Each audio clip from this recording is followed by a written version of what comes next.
श्री गणेशाय नमः। श्री सरस्वते नमः। श्री गुरुभ्यो नमः। जगद्गुरु नरेंद्राचार्य महाराज की जय। सद्गुरु काडसिद्धेश्वर महाराज की जय। संत शिरोमणी गजानन महाराज की जय। आद्य जगद्गुरु रामानंदाचार्य महाराज की जय। सियावल्लभ रामचंद्र की जय। गुरुर्ब्रह्मा गुरुर्विष्णू गुरुर्देवो महेश्वरा। गुरुर्साक्षात् परब्रह्म तस्मै श्री गुरवे नमः। सार्थ श्री ज्ञानेश्वरी अध्याय 7वा। श्रीराम ऐसे विकल्पाचे वायाणे काटे देखोने सणाणे। जे मतिभ्रमांचे पासवणे घेती चिना। उजके निष्ठेची पाऊले रगडुनी विकल्पाची आभाली। महापातकाचे सांडिले अटबी जिही। मग पुण्याचे धावा घेतले आणि माझे जवळीक पातले। किंबहुना चुकले वाटवधेया। एरहवी तरी पार्था जन्म मरणाची निमे कथा। ऐसिया प्रयत्नांते आस्था विजयांची। तया तो प्रयत्नुची एके वेळे मग समग्र परब्रह्मे फळे। जया पिकले या रसुगळे पूर्णतेचा। पुंडलिक वरदे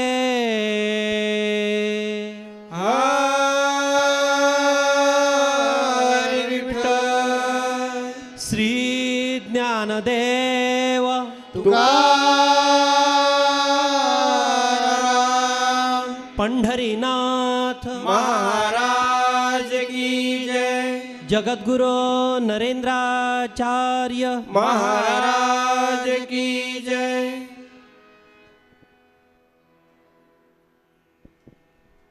परमपूज्य जगद्गुरू माऊलींच्या चरणी नतमस्तक होते।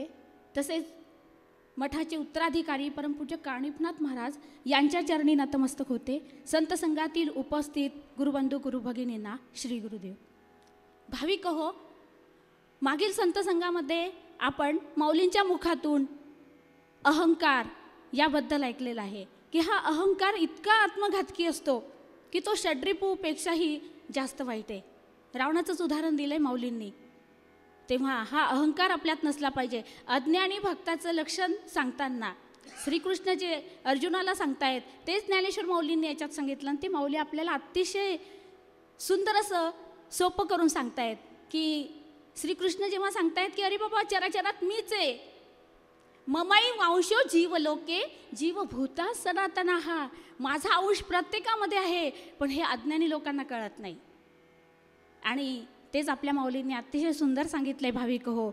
आता आपण पुढे काय सांगतायत ज्ञानेश्वर माऊली आपल्याला आणि श्रीकृष्ण अर्जुनाला काय सांगतायत।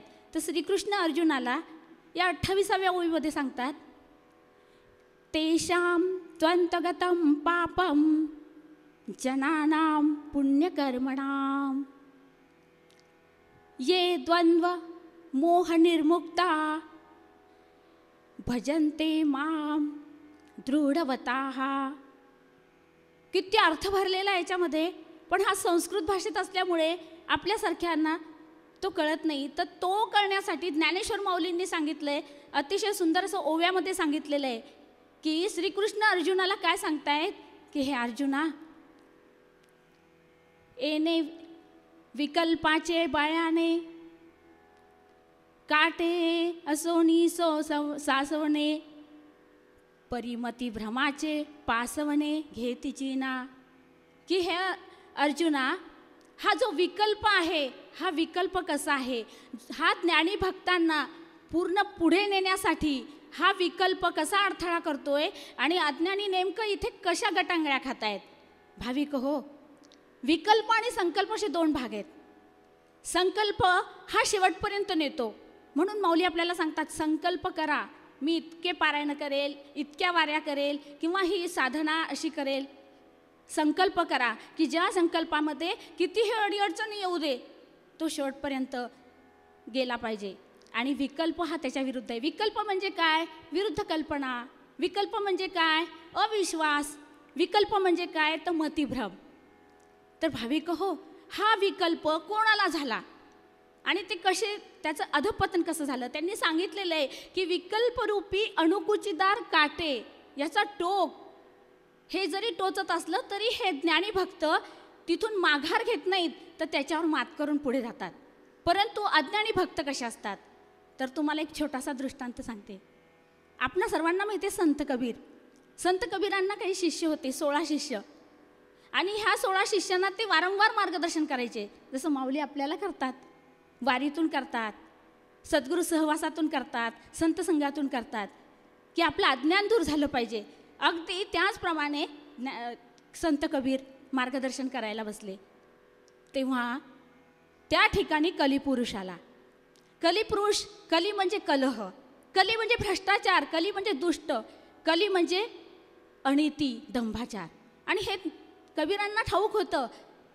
आणि तो कलिपुरुष आला आणि म्हणाला, कबीरजी मी आपली काय सेवा करू? पण संत कबीर त्याच्या बोलण्यात अडकले नाही. ते ज्ञानी होते, त्यांना माहीत होतं की हे सगळं उलटच करणार आहे. म्हणून त्यांनी काय सांगितलं की हे बघा, तुम्ही करू तर काहीच नका, परंतु होता होईल तितक्या लवकर इथून निघून जा. भाविक हो, संस्कृतमध्ये सुभाषित आहे बरं का, दुर्जनेन समप्रीती सख्य चापी न कार्येत, उष्णौ दहते चांगुरहा शीतौ कृष्णयंते करेत. म्हणजे काय? तर दुर्जनाशी मित्रत्व केलं तरी घातच, शत्रुत्व केलं तरी घातच. म्हणजे ज्याप्रमाणे कोळसा हा गरम असताना निखारा हात आपला भासतो, आणि तोच थंड कोळसा जर आपण हातात घेतला तर हात काळे पण करतो. मग हेच कबीरांना ठाऊक होतं, म्हणून कबीरजीने आधीच सांगितलं. मग आता कली म्हणजे आपल्याला सगळ्यांना माहिती आहे, कलह, अहंकार वृत्ती. मग त्या कलीला असाच अहंकार झाला की मला नाही म्हटले तुम्ही. अहो, मी तर या मंथराच्या माध्यमातून प्रत्यक्ष प्रभू रामचंद्रांना 14 वर्षाचा वनवास घडवला, आणि तुम्ही मला नाही म्हटलं. बघतोच आता. भाविक हो, दुसऱ्याच दिवशी त्या कलीने एका गरीब माणसाच्या मध्ये प्रवेश केला. आणि इकडे कबीरजी जेव्हा त्यांना ज्ञान देत होते, मार्गदर्शन करत होते आपल्या सगळ्या लेकरांना, तेव्हा तो गरीब माणूस इथे आला आणि म्हणाला, कबीरजी काय चाललंय तुमचं? अहो, काल माझ्याकडून तुम्ही 5 रुपये घेतले होते आणि तुम्ही ते वापस केले नाही. उसने पैसे घेता आणि स्वतःला संत म्हणवता, हे काय बरे आहे का? भाविक हो, संत कबीर म्हणाले, मी तुम्हाला ओळखतही नाही, मी तुमचे 5 रुपये पण घेतले नाही, त्याच्यामुळे द्यायचा प्रश्नच येत नाही. बऱ्या बोलाने देत असेल तर सांगा, नाही तर पूर्ण काशी नगरात मी डांगोरा पिटतो. कबीरजी शांतपणाने म्हणाले, यथायोग्यम तथा कुरु, तुम्हाला काय करायचं ते करा, पण मी घेतलेच नाही तर मी हो कशाला म्हणेल. खूप प्रयत्न करतो, तो शिव्या देतो आणि तिथून निघून जातो. तो दिवस पण जातो. पण ह्या गोष्टीचा त्या 16 शिष्यांपैकी 5 शिष्यांवर परिणाम होतो. त्यालाच म्हणतात विकल्प. खरंच का? हे गुरु असे असतील का? यांनी उसने पैसे घेतलेत का? मग आपण अशा गुरूंकडे काय करायचं? म्हणून ते 5 शिष्य तिथून गुरूंना सोडून निघून जातात. उरले किती? 11 शिष्य उरलेले आहेत. पण हे कली त्यांचा काही पिच्छा सोडत नाही. दुसरा दिवस उगवतो आणि हा कली एका सावकाराच्या मध्ये शिरतो. असंच त्यांचं मार्गदर्शन सुरू असतं आपल्या शिष्यांना.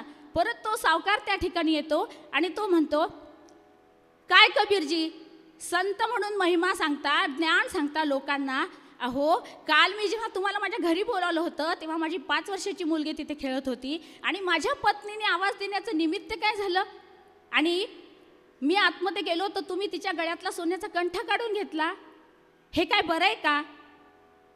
तेव्हा भाविक हो, कबीरजी सुद्धा म्हणतात, अहो तुम्ही बोलावलं हे खरंय, दारावरून जाताना तुम्ही मला आवाज दिला हे खरंय, परंतु तुमच्या पत्नीने आवाज देण्यापूर्वीच मी पण तिथून निघून आलो. मी तुमच्या मुलीलाही बघितलं नाही आणि कंठा चोरण्याचा तर प्रश्नच येत नाही.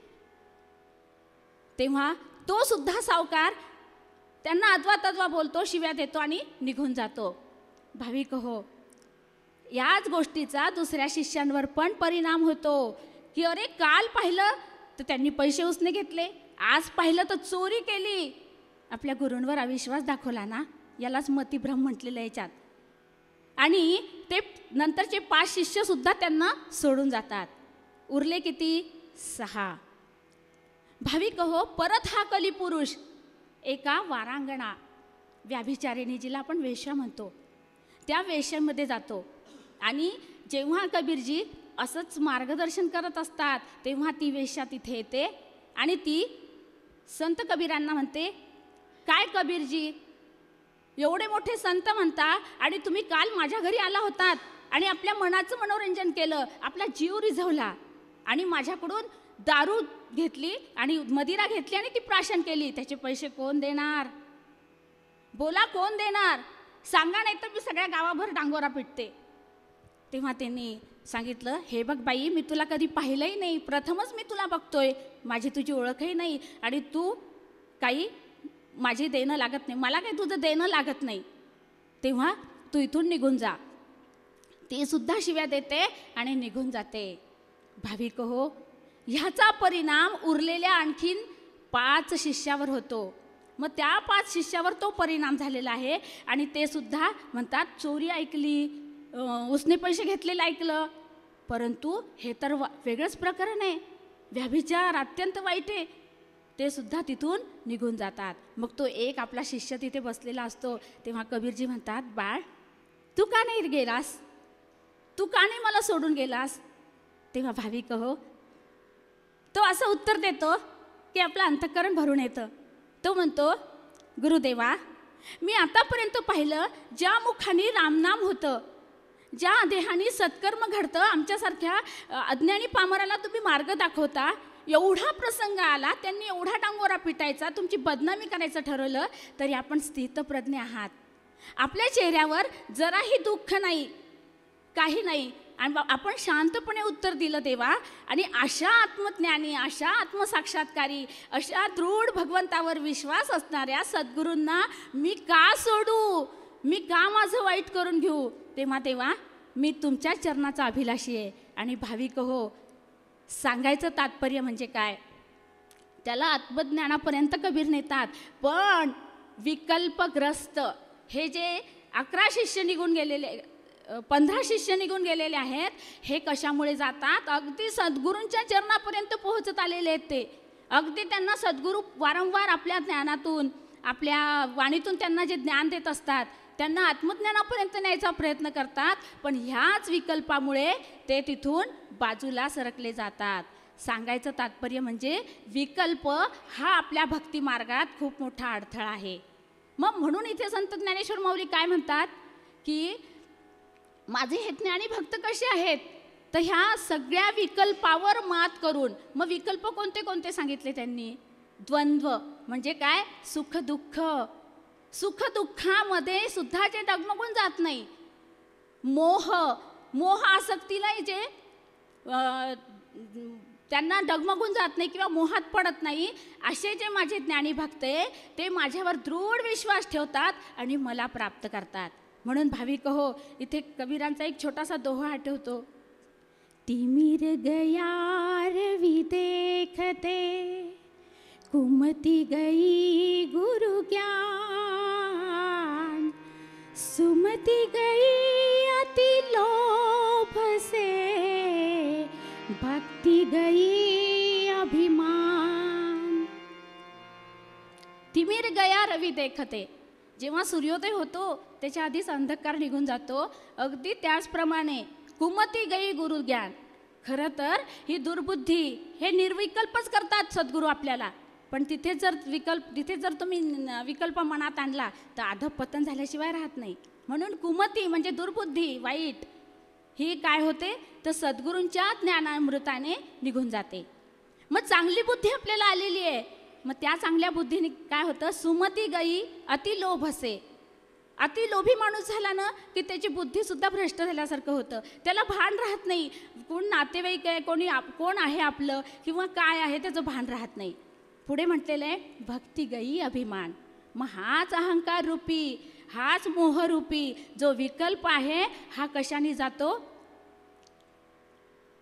तर आपल्या सद्गुरूंवर अविश्वास दाखवल्याने जातो. ही भक्तीची पातळी जरी वाढत चालली असेल, जर आपल्या गुरुवर आपण थोडासा जरी अविश्वास दाखवला तर निश्चितच अधःपतन होतं.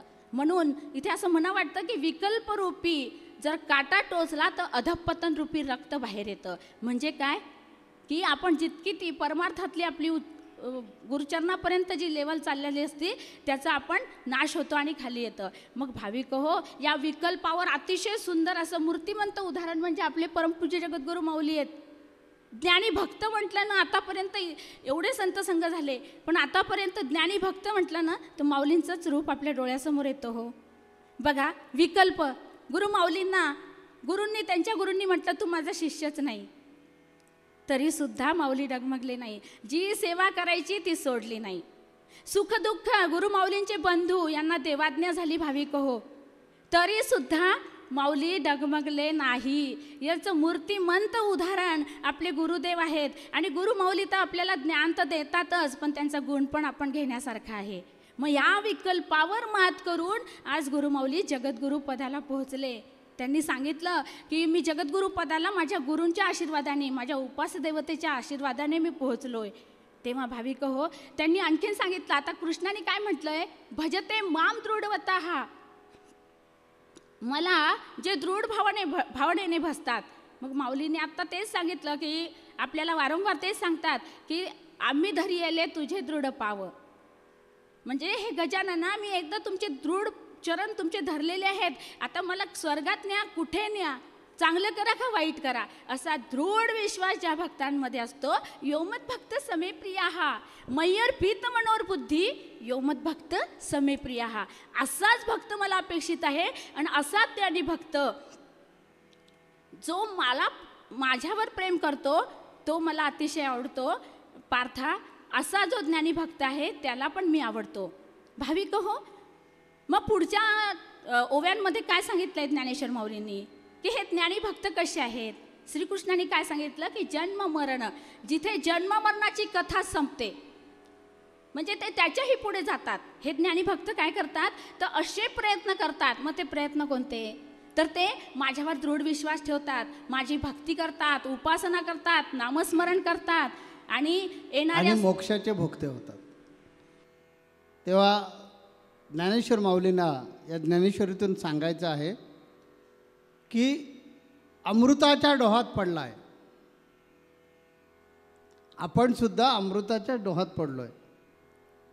परंतु अमृताच्या डोहात पडून तोंड बंद करून जो घेतो आणि घुसमटून मरतो, तशी आपली अवस्था होता कामा नये. कारण अमृताच्या डोहात पडला, चुकून का होईना पडलात ना, चुकून का होईना तुम्ही संप्रदायात आलात ना. कारण जन्माला आल्यानंतर मनुष्य जन्मामध्ये स्वस्वरूपाचं ज्ञान जोपर्यंत होत नाही, सायुज्य मुक्ती जोपर्यंत प्राप्त होत नाही, तोपर्यंत जन्म मरणाचे फेरे चुकणार नाहीत. आणि मनुष्य जन्म हा त्याच्यासाठीच असतो की स्वस्वरूपाचं ज्ञान मिळवण्यासाठीच मनुष्य जन्म असतो. हा दुर्मिळ जन्म आहे. अनेक साधू संतांनी आपल्या अभंगातून त्याचं वर्णन केलं आहे. नाना सुकृतांची फळे तोची नरदेह केवळे. म्हणजे नाना सुकृतांचं फळ होतं म्हणून मनुष्य जन्म मिळाला. आपल्याला देवानं कर्म करण्याचा अधिकार यासाठीच दिला आहे कारण आपण स्पेशल योनीमध्ये आलेलो आहोत. आणि ही स्पेशल योनी, मनुष्य योनी, देवाने एक संधी म्हणून आपल्याला दिलेली आहे. आणि अशा पद्धतीनं सगळं वैभव आपल्याला या जीवाला मिळालेलं आहे. तर त्या जीवानं अमृताच्या डोहामध्ये उडी घेतल्यानंतर थुंड उघडं ठेवून पटापट मटामट अमृत पिऊन अमृतत्व जे आहे ह्याची प्राप्ती करून घेतली पाहिजे. या उलट काही जीव संप्रदायामध्ये येतात. संप्रदाय हा एक अमृताचा कुंभ आहे असं समजा, की अमृताचा डोह आहे असं समजा.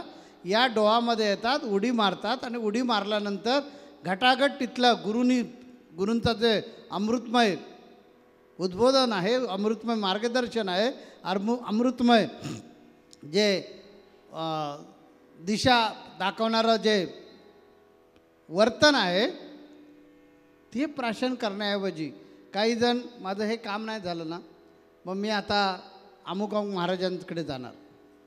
माझं हे काम झालं नाही ना, मी तमक्या ठिकाणी तो वेताळ आहे ना, त्या वेताळाला एवढी एवढी कोंबडी देणार आणि बकरी देणार. अशा प्रकारे संप्रदायातले लोक जर असं करू लागले तर ज्ञानेश्वर माऊलींना सांगायचं आहे की त्यांच्यासारखे करंटे कोणीच नाहीत. कारण ते अज्ञानपणामुळे त्यांच्यामध्ये अहंकार निर्माण झाला आहे आणि अहंकारामुळे ते द्वेषानं प्रेरित झालेले आहेत आणि ते स्वतःचं आपलं नुकसान करून घेत आहेत. तेव्हा असा द्वेषानं प्रेरित झालेला माणूस सगळीकडे धुमाकूळ घालून बसतो आणि जो जन्माचा मुख्य हेतू आहे हा मुख्य हेतूपासून तो दुरावतो, दूर जातो, लांब जातो. त्याच्या मनात विकल्प निर्माण होतात. मग ज्या गुरूंवर इतकं प्रचंड प्रेम करत असतो तो त्या गुरूंमधले गुणदोष शोधावा लागतो. गुरुणासुद्धा एक प्रपंच असतो, संसार असतो. मानवी जन्म असल्यामुळे मानवी जन्मामध्ये आल्यानंतर मानवी जन्माची कर्तव्य करायची असतात. कारण संत हे मार्गदर्शक असतात. ज्ञानेश्वर माऊलींना माहिती होतं की निर्जीव दगडाच्या देवामध्ये म्हणजे निर्जीव दगडामध्ये देव फक्त आहे असं नाही, किंवा तीर्थयात्रा केल्या की देव आपल्याला भेटतो असं नाही, पण तुमच्या आमच्या कल्याणासाठी त्यांनी आपल्याला तीर्थयात्रा सांगितल्या, देवदेवतांची दर्शनं सांगितली. त्यांच्या अभंगामध्ये ते म्हणतात ना, निर्जीव दगडाची काय करशील सेवा, तो तुझं निर्देव काय देईल. कवण्या गुणी भुली पडली गवारा, तीर्थांच्या मायरा नोळखसी, अष्टोत्तरशे तीर्थे जयाच्या चरणी, तो तुझ्याच हृदय भवनी आत्माराम. देही देव असता जासी नाना तीर्था, चुकलासी म्हणे आता ज्ञानदेव. अशा प्रकारे म्हणणारे ज्ञानेश्वर माऊली मग तीर्थयात्रा स्वतः का करतात? तर त्याचा उद्देश असा आहे की ते मानवी शरीरामध्ये आलेले आहेत आणि मानवी शरीरातले कार्यकर्तव्य करून समाजाला एक आदर्श ठेवायचा असतो, समाजाला एक बोध ठेवायचा असतो. ज्ञानेश्वर माऊलीने जर त्यावेळी पायी वारी केलीच नसती तर मला वाटतं आज पंढरपूरला पायी दिंड्या आणि वाऱ्या गेल्याच नसत्या. आज शेकडो करोडो लोक ज्ञानेश्वर माऊलींनी घालून दिल्या, तुकोबारायांनी घालून दिल्या, नामदेव महाराजांनी घालून दिलेल्या मार्गाने जातात आणि स्वतःचं कल्याण करतायत. तसा हा प्रकार असतो की साधू संतांना, ग्रहस्थी जे साधू संत असतात त्या ग्रहस्थी साधू संतांना उत्तम प्रकारे संसार करून दाखवावाच लागतो. कारण त्यांचाच आदर्श बाकीचे लोक घेत असतात, त्यांचे अनुयायी घेत असतात. यांनाच बायको सांभाळता आली नाही, यांनाच मुलं बाळांना सांभाळता आलं नाही, हेच मुलाबाळांवर जर संस्कार करू शकणार नसतील तर आम्ही त्यांचे चेलनी कशाला पाडायचं ह्या भानगडीत. अशा प्रकारचा वाईट संदेश जाऊ नये म्हणून त्याला संसार प्रपंच करावाच लागतो. जनाबाईला दळण कांडण करावंच लागलं, भांडी कुंडी घासावीच लागली, पण ती प्रामाणिकतेनं. त्यांनी शेणाच्या गोवऱ्या घालत असू दे किंवा दळण करत असू दे किंवा कांडण काढत असू दे किंवा कपडे धुत असू दे, पण ते विठ्ठलाला विसरल्या नव्हत्या. म्हणजे देह वेगळं काम करतोय आणि त्या वेगळं काम करतोय.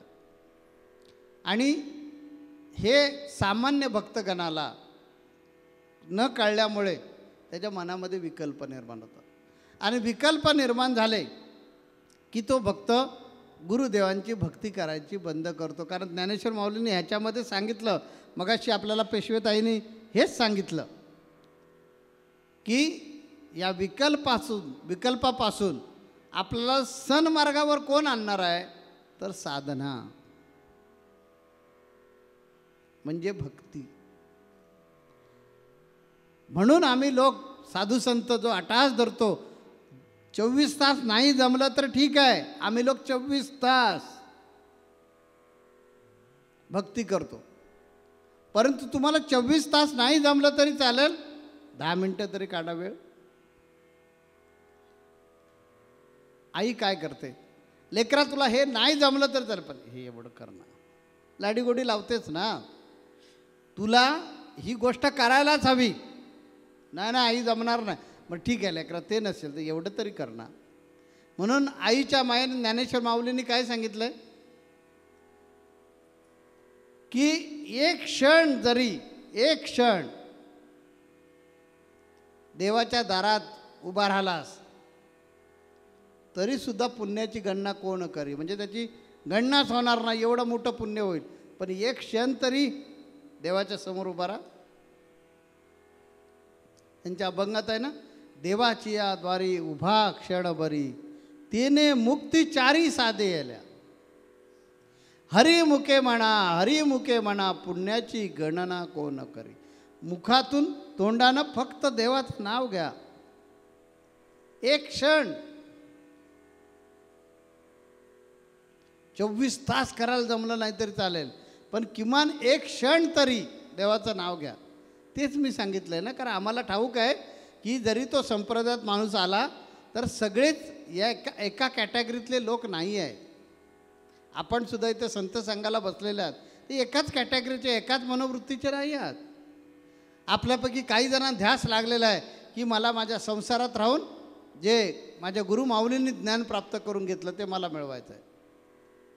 काही जण अशा वृत्तीचे आहेत, ठीक आहे त्यांच्या सहवासात राहू, संसार पण झाला पाहिजे चांगला, माझा मौज मजा पण मला करता आले पाहिजे, आणि ठीक आहे संत संघ वगैरे स्वामींच्या जवळपास त्यांनी दिलेल्या सेवा बिवा पण करू. पण एवढा काही जास्त हटास नाही आहे की आपल्याला ह्याच जन्मात झालं पाहिजे. हातून वाईट घडता कामा नये, चांगलंच घडवू दे असा मी प्रयत्न कर. अशा मनोवृत्तीचे पण आहेत. काही जण इथे अशाही मनोवृत्तीचे आहेत, मी बाबा आलो आहे ते हे बाकीचं तुमचं पुराबिराण ऐकायला काय आलेलं नाही, मला एवढंच कळतं मी भक्ती करतो, 10 मिनटं माझं काम झालं पाहिजे. अशांसाठी हा ज्ञानेश्वर माऊलींनी बोध केला आहे की अशी अपेक्षा तर ठेवू नकोस. ही भरपूर झाला आता तुझं अशी अपेक्षा ठेवणं. जे काही नशिबात असेल ते मिळणार. जे मी काही केलेलं आहे मागच्या जन्मी त्याचं फळ मला तर भोगावंच लागणार. वाईट केलं असेल तर वाईट फळ मिळणार, चांगलं केलं असेल तर चांगलं फळ मिळणार. कधीतरी कर्ज काढलेलं चुकवलंच पाहिजे, आणि ते कर्ज चुकवण्यासाठीच मनुष्य जन्म आहे. ज्या जन्मामध्ये काय कळत नाही तिथे हे भोग येत नाहीत. ज्या जन्मात समजतं की हे मला का भोगवायला लागलं असेल, असा बुद्धिवान देह म्हणजे मनुष्य जन्म. मग याच जन्मात हे भोगायला मिळणार. अशा प्रकारे समजूत आपले स्वतःचे करून घेऊन गुरुने जे सांगितलं आहे ते सांगण्यापुरतं आहे म्हणून सांगितलं असं नाही, किंवा बोलण्यासाठी चांगलं आहे म्हणून त्या कंडिशन घातलेल्या नाहीत. गुरु हे त्रिकालज्ञानी असतात, त्यांना स्थल काल आणि परिस्थिती माहिती असते की आताची परिस्थिती काय. आम्ही नेहमी सांगतो अनुग्रह घेताना की बघा त्रेतायुगामध्ये म्हणजे सत्ययुगामध्ये सुद्धा ब्रह्मज्ञानाची अपेक्षा होती. त्रेतायुगामध्ये पण ब्रह्मज्ञान प्राप्त झालं पाहिजे म्हणून लोकांचा अट्टहास होता. द्वापारयुगामध्ये पण तोच अट्टहास होता, आणि आज कलियुगामध्ये सुद्धा तोच अट्टहास आहे की मला मुक्त व्हायचं आहे. पण सत्ययुगातली परिस्थिती, त्रेतायुगातली परिस्थिती, द्वापारयुगातली परिस्थिती आणि आजची कलियुगातली परिस्थिती फार भिन्न भिन्न आहे. पूर्वीच्या काळी नुसतं म्हणजे त्रेतायुगात जरी घसरण झाली होती सत्तेची, तरीसुद्धा त्रेतायुगामध्ये राजा हरिश्चंद्राला स्वप्न पडलं की विश्वामित्र आपल्या राजवाड्यात आलेले आहेत आणि ते सत्पुरुष आल्यामुळे आपण त्यांची पूजा केली. पूजा केल्यानंतर त्यांच्या झोळीमध्ये आपण आपलं राज्य घातलेलं आहे. हे स्वप्नात बघितलं आणि प्रत्यक्षात विश्वामित्राने त्यांनी ते देऊन टाकलं. आजची परिस्थिती काय आहे की आपण बॉन्ड पेपर करतो आणि ते रजिस्टर ऑफिसमध्ये जाऊन बॉन्ड करतो, रजिस्टर करतो, तरीसुद्धा ह्या बोटाची थुंकी त्या बोटावर आपण फिरवतो. स्वतःच्या आईवडिलांना फसवतो, त्यांना घरादारातून बाहेर काढतो. परवा हल्ली आम्ही आईची एक बातमी ऐकली की पुण्यामध्ये घडलेला हा प्रसंग आहे. अमेरिकेत मुलगा होता. तो मुलगा आईवडिलांना भेटायला आला. का तर ते आईवडिलांची प्रॉपर्टी विकून पैसे घ्यायचे होते आणि पळायचं होतं. म्हणून आईवडिलांना सांगितलं की आपण आता अमेरिकेतच कायम राहायचं. मी एकुलता एक मुलगा, तुम्ही इकडे काय करताय, त्यामुळे आपण काय करूया, ही सगळी प्रॉपर्टी विकूया, चला बघूया तुम्ही आमच्याबरोबर. आईवडिलांनी पोरावर विश्वास ठेवला, प्रॉपर्टी विकून टाकली, पैसे घेतले, आईबाबाला घेतलं आणि पुण्याच्या एअरपोर्टला आला. आईबाबाने एअरपोर्टवर सोडलं आणि पोरगा मुंबईकडे निघून गेला आणि अमेरिकेत गेला निघून. आईबाबा एअरपोर्टवर पोराची वाटच बघतायत. अशी नीतिमत्ता खालवलेल्या काळामध्ये सुद्धा आपली अपेक्षा आहे की मला आत्मज्ञान झालं पाहिजे. मग अशा वेळेला अशी नीतिमत्ता आहे, असा प्रसंग आहे, असा काळवेळ आहे, तर गुरुदेव ह्याच्यासाठीच असतात. ते गुरुदेव काय करतात की ह्या वेळेचा विचार करतात आणि आपण सन्मार्गाला कसे लागू तो अर्क काढून देतात, सार काढून देतात. असा त्यातलं खायला लागू नये, तुमच्याकडे वेळ नाही ना तेवढा, म्हणून तुम्हाला फक्त अर्क पासतो, म्हणजे त्यातला अतिशय महत्त्वाचा गाभा. तोच गाभा आम्ही सांगितलं ना की तुला जर मोक्ष मिळायला पाहिजे असेल तर संसार सोडायची गरज नाही. मान सन्मान समाजामधला हा टाकायची गरज नाही, त्याचा त्याग करण्याची गरज नाही. फक्त योग्य विचार कर की मला मनुष्य जन्म का दिलाय. जर मला मनुष्य स्पेशल योनी दिलेली आहे आणि या जन्माचं सार्थक करण्याची माझ्या जर परमेश्वरानं जबाबदारी देऊनच पाठवलेलं आहे, तर मी कुठल्याही परिस्थितीमध्ये ज्यानं असं ज्ञान मिळवलेलं आहे त्या पुरुषाच्या सहवासात येणार आणि तो सांगतो त्या मार्गाने जाणार. मग त्याच्यासाठी मार्गाने जात असताना काही तुम्हाला अडचणी येऊ नयेत म्हणून त्याचा सगळ्याचा विचार करून सांगितलेलं आहे. स्वप्नात सुद्धा कुणाचं वाईट चिंतू नका, कुणाला फसवू नका, कुणाला लुबाडू नका, कुणाला छळू नका, कुठल्याही प्रकारचं दुर्व्यसन करू नका, बाहेरखालीपणा करू नका, हातात मिळालेल्या अधिकाराचा दुरुपयोग करू नका. एवढी साधी आणि सोपी पथ्ये सांगितले. आणि हे सगळं होण्यासाठी मन पवित्र असलं पाहिजे. याच्यासाठी 10 मिनटं फक्त साधना करा. ज्ञानेश्वर माऊली तेच सांगतात इथे की हे विकल्प जे मनामध्ये निर्माण होतात, या विकल्पांना नष्ट करण्याचं काम कोण करते, भक्ती करते. म्हणून हे अर्जुना, जो माझी सतत साधना करतो, जो माझी भक्ती करतो, तो असा भरकटलेला जीव कुठेही जात नाही, तो बरोबर पुन्हा माझ्याजवळच येतो. त्या ज्ञानी माणसाने ज्याला वाटतं आपल्याला ज्ञानी म्हणावं, ज्याला वाटतं की मी ज्ञानी आहे, त्यांनी लक्षात घेतलं पाहिजे या समासातून की आपण चुकू वाकून भरकटलो होतो. म्हणूनच कदाचित ज्ञानेश्वर माऊलींनी आपल्या गुरुमाऊलींची नियुक्ती केली असणार त्या भगवंतानं, आणि गुरुमाऊलींच्या मुखातून ज्ञानेश्वरीच्या माध्यमातून आपल्याला टोचणी लावली असेल किंवा चिमटा घेतला असेल आणि आपल्याला योग्य ट्रॅकवर येण्याची संधी उपलब्ध करून दिलेली असेल. त्या आता ही संधी मिळालेली आहे. या संधीचा अजूनसुद्धा जो माणसं फायदा घेतील, जे भक्तगण फायदा घेतील आणि इकडे तिकडे विचलित झालेलं मन, त्या मनाला पवित्र बनवून गुरुदेवाने दिलेलं जे नामस्मरण आहे ते दररोज सातत्यानं 10 मिनटं करतील, त्याची मला खात्री आहे, जशी भगवान कृष्णाला खात्री आहे की जो माझी भक्ती करतो तो मला आवडतो, असं भगवान कृष्ण अर्जुनाला सांगतायत. तो माझ्या आवडीचा भक्त आहे.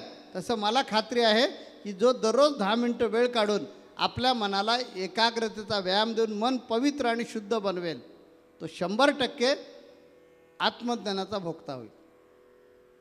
त्यापुढे आपण पुढच्या रविवारी अजून विस्तृत ऐकूया. त्यासाठी आपण इथे आता रजा घेऊया.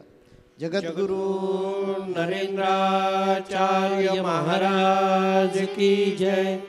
सद्गुरु काळसिद्धेश्वर महाराज की जय. संत शिरोमणी गजानन महाराज की जय. आद्य जगद्गुरु रामानंदाचार्य महाराज की जय. सियावल्लभ रामचंद्र की